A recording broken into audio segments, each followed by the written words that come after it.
Everybody, so that last video got cut off short. I'm going to delete it. If you catch it, you can watch it, but ignore it. Anyways, part two. What is blockchain and what is art?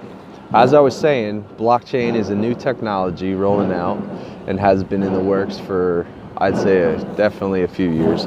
If you're familiar with cryptocurrency, if you ever heard of the word Bitcoin, Ethereum, different cryptos, alternate forms of transaction using software. This is one of those concepts, except this one's going to stick and it's going to affect, I think, the global economy. And it's going to start with microcosms within economies. For me, I'm involved in a small little market that's not honored by most, but it's what I see as the art market, considering I'm an artist. So in my attempt to explain what blockchain is or what art is, I'll use examples from my personal experience, and then I'll also provide basic examples using something like Starbucks and how a Starbucks can be affected by blockchain. So to begin, what is blockchain? It's a software or written software using a coding language that allows a system of validation to be on a level greater than the one we have now, because it provides 100% trust. And that trust, more specifically, is focused on the validation between transactions. So the parties involved in a transaction. For me, I sell a painting and then someone buys it. In between the exchange of funds, if it's not cash, which even if it was cash at some point, the bank would be involved, I get to, sorry, the sun was in my eye. I get to pay for an item, or in this case, I'm purchasing, someone's purchasing an item for me. So our banks basically talk, and they confirm the proper amount of funds were exchanged. It's validated legally, and we can continue with the process and not have to worry about how purchasing an asset like a painting will affect my newfound collector's taxes at the end of the year, or even affect their economic situation, and that's kind of abstract to me in terms of how to explain that so concisely. But in my best attempt to explain what blockchain is and how it can affect you or what will come of it, hear me out. You're at Starbucks, you buy a coffee, you pay with your $5 on your debit card from Chase Bank. Chase Bank approves the release of your funds based on the transaction being proposed, which is you want your coffee at Starbucks. Starbucks confirms the request of your $5 via some back-end shit that talks to your bank. Their bank accepts the funds. Funds are confirmed that they're withdrawn from your account and acquired by Starbucks' bank. And then you get the product, the coffee.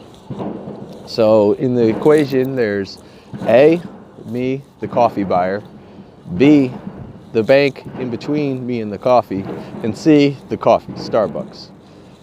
So in order to get my coffee from Starbucks, the bank always needs to approve or disapprove this request based on the funds available and some other variables. Well, with blockchain, I'll be able to purchase that coffee directly from Starbucks. They have now control over that coffee and what they could sell it for, when they could sell it, how quickly they could sell it, because the banks would not be involved at the level they are now. That's because blockchain brings up the point of computer programming and how we could utilize computers to develop systems of trust that only them are dealing with the validation of transaction. This isn't universally done right now, but it has been utilized in certain instances.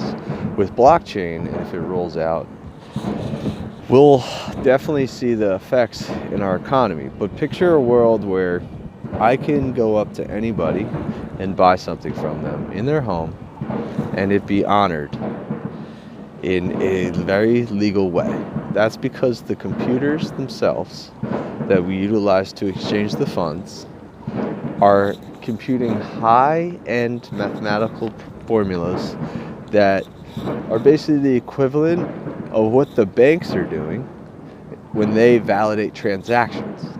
The beauty of this, though, so what? It seems like it's the same thing, just one's a computer, one's a banking system doing it. The beauty of this, though, in the difference, even though the achievement's there, this trust gets established by, whether it's the bank or blockchain. With blockchain, there's no transaction fees. There's not the costs of the banks having to run business, validate the transaction internally, communicate externally. All that has costs. All that takes time. All that takes energy. And most importantly, creates politics. So, blockchain proposes, in this scenario, politic-free, liability-free, refund-free, maybe, worry-free coffee buying. In this scenario, if you feel me, it's going to open up a world like we've never seen, because there's a lot of business that's kept behind closed doors. They have the right to, but there's a lot of business kept behind closed doors because the way the transactions are being validated, exchanged, the dealings with the banks, if you're dealing with two economies, or if you have to deal with international business relations, there's all these rules that we need to govern. There's these obstacles we need to get over. And it always goes back to time, money, and energy spent. If we leave it up to the computers and the software that's written in the language necessary, so like for a blockchain, we have Ethereum, which uses, I think, like a Python or something like that. I'm sorry, I just woke up, but the languages that the computers use to communicate are the only things validating the transaction. And there's non-human interaction on those parts. We leave it up to the math. We leave it up to the surety of numbers. And we're left with just dealing with the product and the sales experience, which is why it will change the landscape of business and how we do it.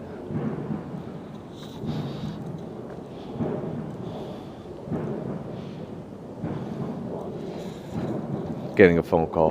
We'll change the landscape of business and how we do it. For me, being an artist, right now, if you apply the coffee purchasing scenario to the same way you could see me doing business, I'm not left with much because I don't have a large system around me like Starbucks does to support such needs for time, needs for energy expended, and the money for supporting the transactions. It's all on me as an artist. Like, not only am I the painter, I'm someone who has to sell. As I get bigger, I could grow into like a studio kind of thing and acquire a team that can handle my finances or communications. But realistically, if I'm selling a product as a merchant, just like, if we look at it that way, I have to apply to whatever the big guys are doing. And that's why there's such a gap between me and other artists out there, or small cafes and Starbucks, is because the means. Trust me when I tell you, it's not too far-fetched to get this blockchain thing to exist. And because it doesn't need to roll out in the global sense where we're going to literally replace how we purchase coffee at Starbucks right away, it could roll out in your little area, your microcosm of how you contribute to the world and your society if you adopt certain systems that utilize blockchain right now. I mean, I'm not the guy who's going to sign you up to something right now. I'm not the guy that's going to Like, say, click the link below and sign up for free to my seminar or web classes. I'm the guy that's going to tell you what I know when I start thinking about it, and instigate some forward thinking on your behalf to go Google or however you retain your information or your knowledge to hopefully instigate further action in being proactive. Because the last thing you want to do when this blockchain thing happens is still have to learn about it, still have to discover the vital things you need to survive. And at that point, if you're not immersed in it in some way, you're out of the game. So if you're an artist or a creative person, you probably got a little more flexible schedule, or you make your own schedule, so you're ready ahead of the game there. But whatever you are, just take the time to Google it tonight. Google it after you tell me to shut up and X out of this video, and find a source that makes sense to you, but make sure it's talking about blockchain. And then make sure you take the time between now and later in this year to read about it every day, watch about it, or even do something about it with your own business. It's a Wild West right now, and although, you know, people are slanging guns and shit, and it can be scary, these are the days that people wish they knew about or were involved in 10 years from now, 5 years from now. You know, these are the days that people who at one time were in the early startups of Facebook or didn't buy stock in Facebook, no matter how many people were telling them to do so, they thought it was a crazy idea. There's not enough incentive, or this guy doesn't know what he's talking about because he doesn't have all the proper terms. And, you know, what the fuck is Facebook? Fast forward now, we don't know anything but Facebook. This is going to be the same thing, I promise you. So take the time to do it today, and I'll stop, you know, ranting about it, talking about it. By the way, just a disclaimer, I don't care what you think about how I address certain topics of conversation. My policy is try not to edit myself, try to communicate in a style, in a manner, as if you were sitting right next to me. The only downside is we can't interrupt each other. We can't go back and forth in conversation via video, but you can comment, and I will exchange in dialogue with you there. I'll do my best to keep a conversation about the topics of the video. And once again, to disclaim, I don't care what you think about how I sound. This is all for the candid moment, to catch myself, to be able to look back and say, I'm glad I did something. So go do it. Go be a fool like me, brother. Peace.